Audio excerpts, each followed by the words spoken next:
Andy Johnson. We are looking at a skills lesson plan and purpose statements, behavioral objectives versus cognitive objective. First of all, my thinking has changed, expand, evolved, whatever you want, as I read new research, look at new articles, and do more thinking on a subject. To stay the same is to regress. So hopefully we are all evolving. However, the basic skills lesson plan, the elements of effective instruction, you want to keep it simple. More complex does not mean more rigor. There's a lot of very complex teaching algorithms that it makes teaching more difficult rather than less. Basic skills lesson plan is a form of direct instruction, has the 4 parts there. We're going to just look at a purpose statement here, but skills lesson plan, 5 to 15 minutes in duration. What is the purpose, especially of a reading class, and I'm a literacy professor? The purpose of a reading class is to practice reading. So skills instruction, very direct instruction, should be a part of that, but a small part of that. So when you think about a lesson, you say, what do you want students to learn? Learn about or learn how to do. It's one sentence, and everything that follows should support that sentence. And the purpose statement, how you state this, is important because it determines what type of lesson you teach. Now, I prefer purpose statements because learning is a cognitive endeavor. Sometimes the purpose may be a skill, which looks like a behavior, but it doesn't have to be.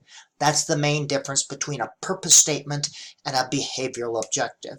Behavioral objectives put forth by behaviorists say learning is always a behavior that you can observe.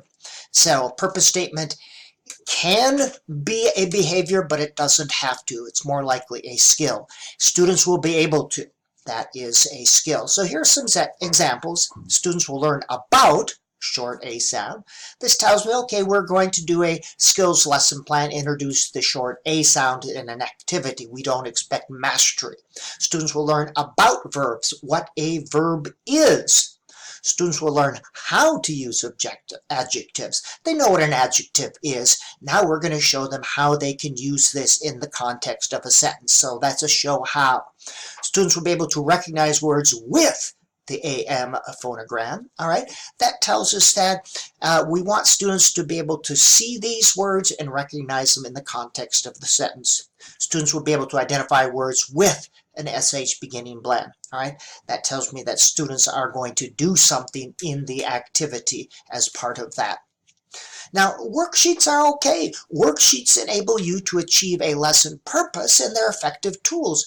But do you really want that to be the purpose of your lesson, to complete a worksheet? We are better than that. Worksheets are tools to get us to a greater end. Students will be able to demonstrate the learning by completing a short... No, absolutely not. Does every lesson have to have a measurable objective? No. Does every lesson need to be assessed? Absolutely not. We have to trust learners to be learners. Learning is a natural human condition. We will do it.